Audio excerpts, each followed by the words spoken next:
é que a profecia, ela envolvia diversos tipos de fala. As pessoas têm a tendência de identificar a profecia apenas com um tipo de fala, que é a predição do futuro. Mas aqui mesmo nós percebemos diversos tipos ou estilos ou gêneros de fala que são chamados de profecia. Por exemplo,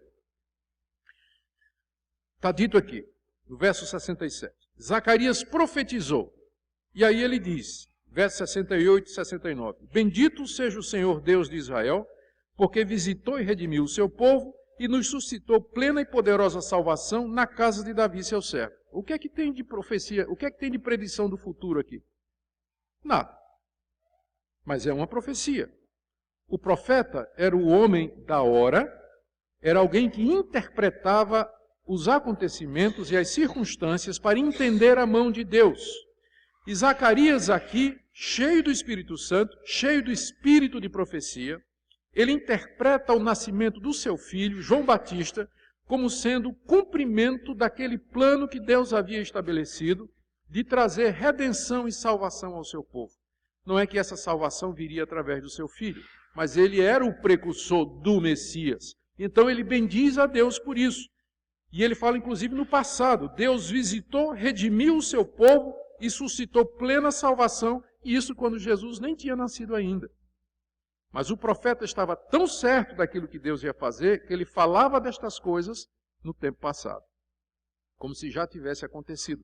Mas aqui ele está interpretando as circunstâncias. O profeta era o homem de Deus para interpretar a história, os acontecimentos, discernir a mão de Deus no que estava vendo. Você percebe isso muito em Isaías, você percebe muito isso em Jeremias, eles olhando o levantamento daquelas nações poderosas no Antigo Oriente, hostis que vinham em direção a Israel, eles interpretaram corretamente de que era Deus que estava levantando aquelas nações para punir o seu povo.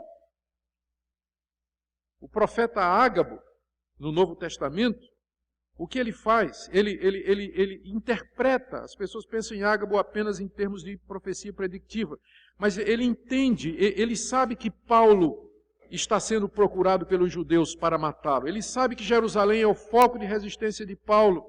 Então ele se aproxima de Paulo e diz, você vai ser preso e você vai ser amarrado em Jerusalém.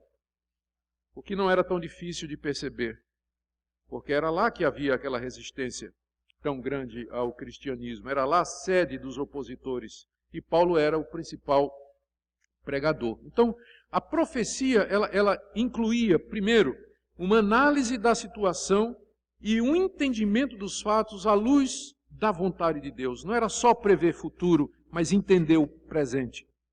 Mas não era só também entender o presente, era entender o passado, porque em seguida Zacarias faz uma interpretação do Antigo Testamento. Veja o que ele diz, verso 70, como prometera desde a antiguidade por boca dos seus santos profetas. Onde é que Zacarias sabia que os profetas de Israel tinham prometido que Deus haveria de levantar na casa de Davi o Salvador? Resposta, no Antigo Testamento, nas Escrituras de Israel, no livro dos profetas, na lei de Moisés, nos Salmos.